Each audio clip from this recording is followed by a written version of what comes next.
The vast majority of what you hear about finding purpose is wrong. I know that from my own personal experience because I've tried just about everything and found that so much of what I was taught, so much of what I read just didn't work.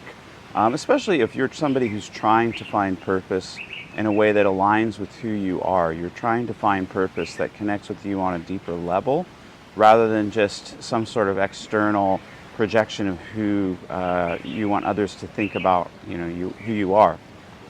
And I'm going to share a bit of my story about this experience because I hope it will be helpful to some of you on your journey. I started out life with a very clear idea about what I wanted to do in life and what I wanted to achieve. And largely that existed around some form of teaching and spiritual work. I discovered that I had a gift for that when I was younger, and I thought, well, this is what I'm going to be about. And I had this sort of image built up in myself of all this work that I was going to be doing. And then I found that what I expected was going to happen in my life just didn't. The things that I was trying to do, the job that I was trying to reach, I just couldn't attain it. I didn't have the right opportunities, I wasn't in the right place, and so on and so forth. So I spent a number of years in different jobs and different roles trying to find where I fit.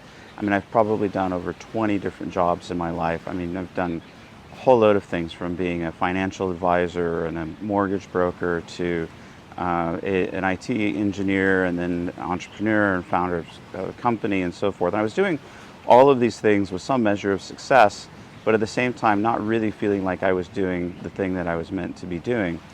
And I struggled and wrestled with this for a very long time, trying to figure out where I fit and what am I here on earth to do.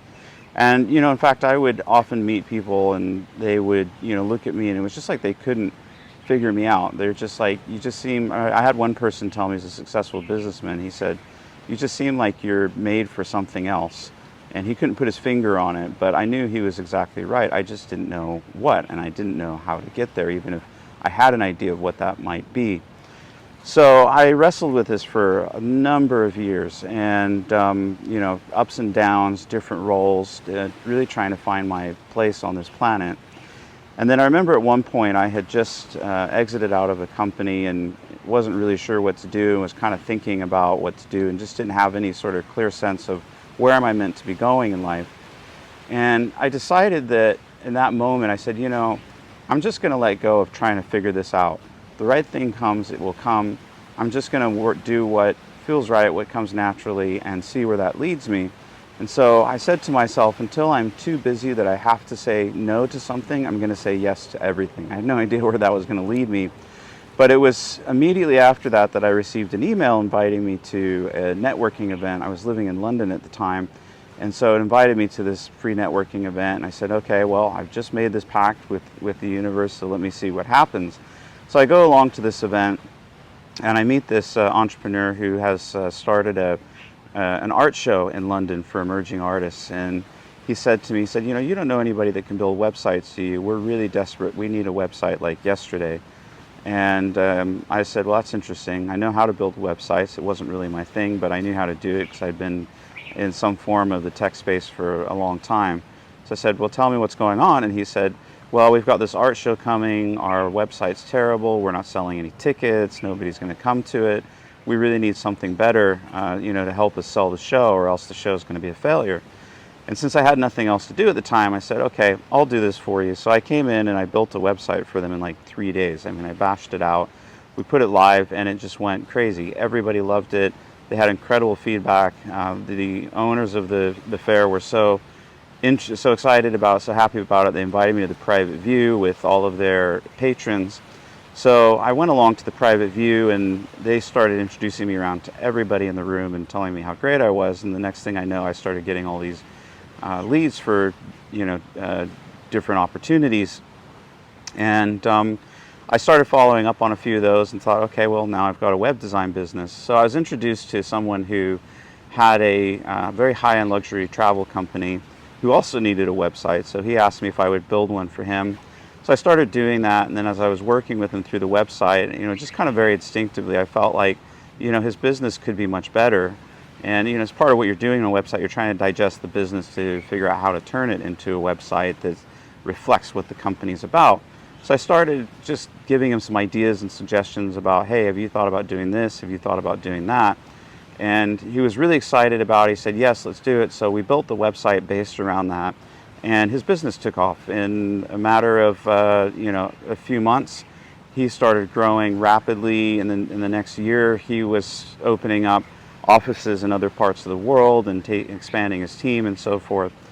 And so he ends up going to the Maldives and goes to this private island resort and sits at the table next to the owner of the resort, who is a very, not well known, but a multi-billionaire, shall we say.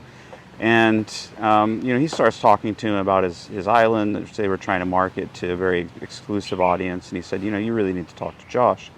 So the next thing I know, I end up in a conversation with his team, and they fly me out to the Maldives, put me up on this private island, and I end up spending I have several meetings with his team and then with him, trying to work out how we're going to develop their resort. And long story short, I managed to build their website. It was a huge turnaround. It was a massive success for the resort. And, that was that. And I didn't know where that was going to lead to next until I got a call from another private island resort, which is probably the #1 private island in Tahiti. And they asked me if I would come out here and work with them on doing the same thing for them that I did for the other resort.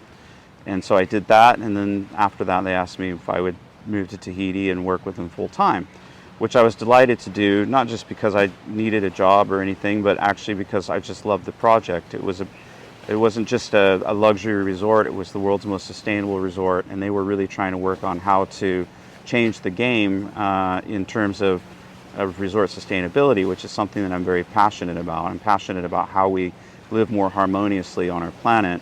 I was also in love with Tahiti and the people here, especially their way of life and way of looking in the world just inspired me. So I said, okay, I'll come and join the team, which is how I ended up here. Now, there are a lot of other chapters to this story, which I won't bore you with, but just to say that my life experienced a huge turnaround when I decided to let go of trying to figure out every aspect of my life, and I started allowing my life to work for me. And instead of working on the external, my life has to look like this, it has to be like that, I have to have this, achieve this, and so forth, I started focusing more on the internal. Who was I? Was I being the person who I was meant to be? Was I living authentically with myself? Was I speaking boldly when I needed to speak boldly, and so forth? And essentially just speaking my truth and living my truth. And so as I did that, I watched the world begin to change around me and began leading me to the places that I needed to go.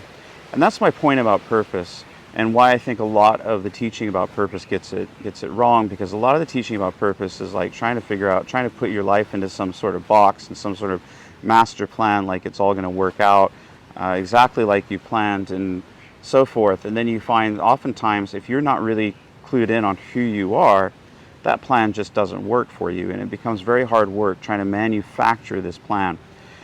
Whereas when you step back and when you start working on the internal side of your life and you start living authentically, you find that you can bring your purpose into anything that you're doing. And as you're doing that, the world around you begins to reshape itself toward your purpose. So it's a bit like the manifestation teaching, but it's a little bit deeper than that, because manifestation isn't just about, a cosmic vending machine pushing buttons trying to get what you want out of life. True manifestation comes when you understand who you are and you live authentically in that, and who that is inside of you begins to manifest outside of you. When you do that and when you create the space for that, life will begin to work for you. And so don't worry too much about the details of, am I doing the right thing right now? Is this the right decision? Is this going to get me to where I need to go? Focus more on that inner journey and discovering who you are. Focus on your identity, finding yourself within that, finding your true identity within that, and watch the world begin to change around you. If this is something that interests you, hit me up in the comments, let me know about your experience, and I'll be happy to do more content on this in the future. In the meantime, wishing you all abundant hope, joy, and love.